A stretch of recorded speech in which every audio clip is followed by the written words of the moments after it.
Assalamualaikum warahmatullahi wabarakatuh. Alhamdulillah wassalatu wassalamu ala rasulillah wa ala alihi wa sahbihi wa mawala.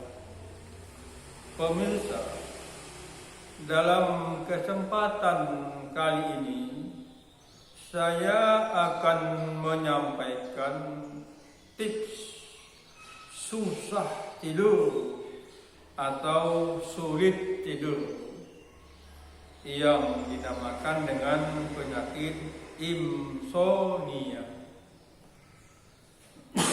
Jadi saya menyampaikan cara agar bisa mengatasi susah tidur. Pemirsa, sebelum saya menyampaikan tips susah tidur, perlu diketahui lebih dahulu mengapa orang sulit tidur. Jawabnya oleh karena banyak pikiran, banyak yang dipikirkan. Jadi pemikiran terus sehingga tidak bisa tidur.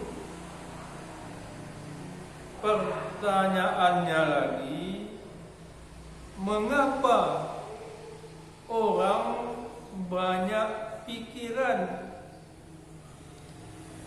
Jawabnya oleh karena banyak masalah.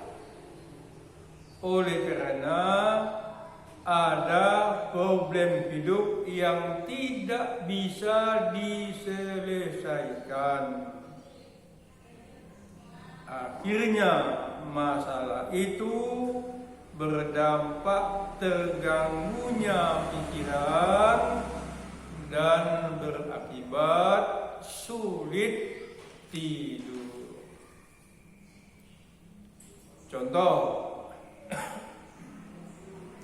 ada masalah pribadi seperti punya penyakit yang tidak sembuh-sembuh, sudah berobat ke sana kemari, ke dokter, ke dukun dan sebagainya, namun penyakitnya tidak sembuh-sembuh.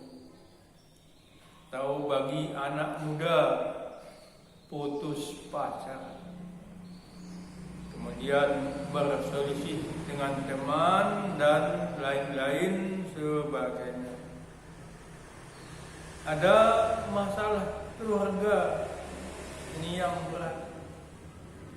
Anak yang tidak patuh kepada orang tua, berani dengan orang tua, melawan dengan orang tua, bahkan mohon maaf, na'udzubillah, durhaka kepada orang tua.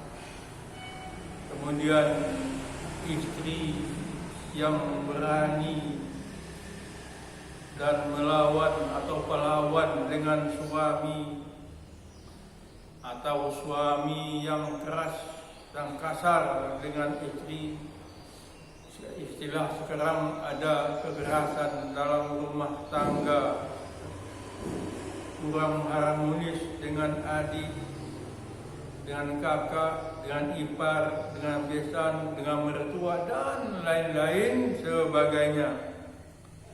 Ada masalah yang lebih berat lagi, yaitu masalah ekonomi.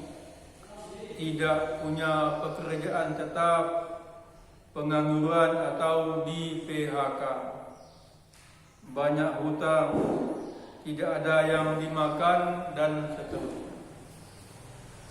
Pemirsa, sewaktu saya tinggal di Gunung Kidul, mohon maaf, sering orang bunuh diri gara-gara tidak kuat menanggung beban hidup atau tidak kuat menderita.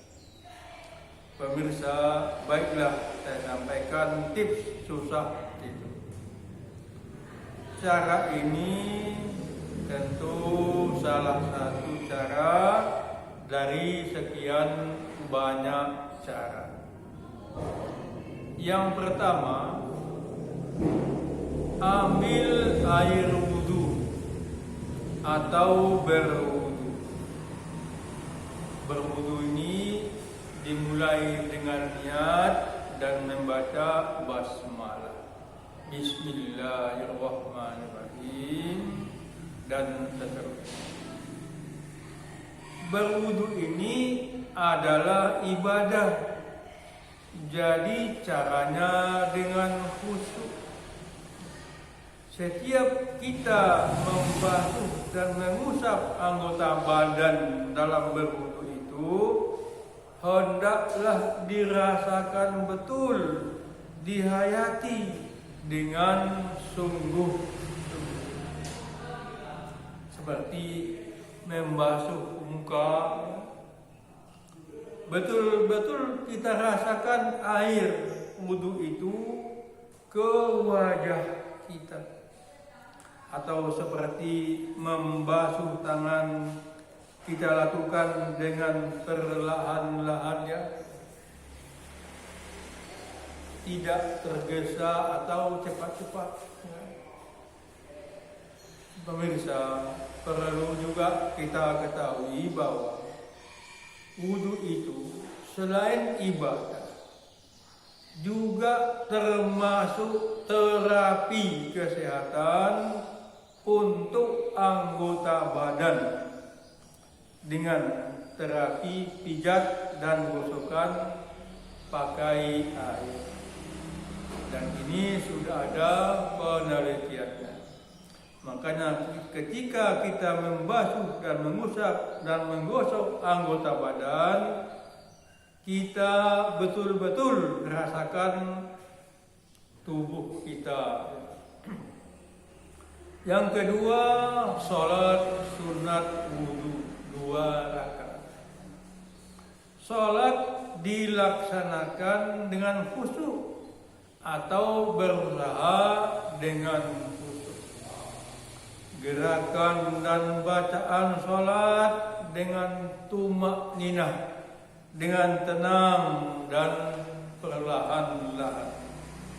Syukur tahu arti bacaan salat walaupun tidak seluruhnya, untuk menambah kekhusyuan. Sebab tahu arti makna apa yang kita mohonkan, yang kita baca ketika dalam salat.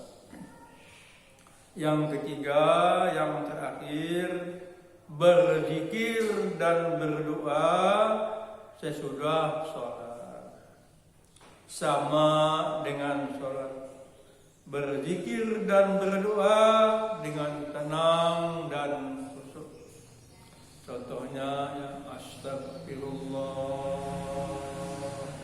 astagfirullah, astagfirullah. Aku mohon ampun kepadamu ya Allah. Atau lebih lengkapnya astagfirullahaladzim, atau lebih lengkap lagi astagfirullahaladzim alladzi la ilaha illa huwal hayyul qayyum wa atubu ilaih. Begitu juga ketika kita berdoa dengan khusyuk, dan salah satu doanya kita mohon kepada Allah agar kita bisa tidur dengan nyenyak. Pemirsa, cukup sekian. Terima kasih. Assalamualaikum warahmatullahi wabarakatuh.